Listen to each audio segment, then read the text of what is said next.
નમસ્કાર દોસ્તો, VDT Gujarati YouTube ચેનલમાં તમારું સ્વાગત છે। આગામી 3 કલાકમાં ગુજરાતના 22 જિલ્લાઓમાં વરસાદ તૂટી પડશે।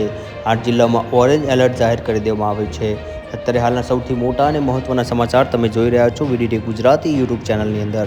હવામાન વિભાગનું તાજું અને જેમ કે નવકા, સુરેન્દ્રનગર, મોરબી અને વલસાડ સહિત વિસ્તારોમાં ગાજવી સાથે પવન પણ ફૂંકાશે। અત્યારે હાલ હવામાન વિભાગ દ્વારા 24 કલાકની અંદર ભારે વરસાદની આગાહી કરવામાં આવી છે। હવામાન વિભાગે આગામી 3 કલાક માટે વરસાદનું અનુમાન કર્યું છે।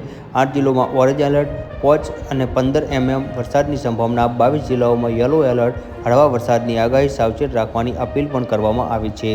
અત્યારે હાલના સૌથી મોટા સમાચાર તમે જોઈ રહ્યા છો। હવામાન વિભાગ દ્વારા મળતી માહિતી પ્રમાણે અત્યારે હાલ 24 કલાકની અંદર ભારે વરસાદની મોટી આગાહી કરી દેવામાં આવી છે। વાત કરીએ તો રાજ્યના મોટા ભાગના જિલ્લાઓમાં ગાજવીજ અને તેજ પવન સાથે મધ્યમથી હળવો વરસાદ પડવાની પૂરેપૂરી સંભાવનાઓ દર્શાવી છે। અત્યારે હાલ આજની સૌથી મોટી ખબર સામે મળી રહી છે। વરસાદને લઈને હવામાન વિભાગે વરસાદની તીવ્રતાને ધ્યાનમાં રાખીને અલગ અલગ જિલ્લાઓ માટે ઓરેન્જ અને યલો એલર્ટ પણ જાહેર કરી દેવામાં આવ્યું છે।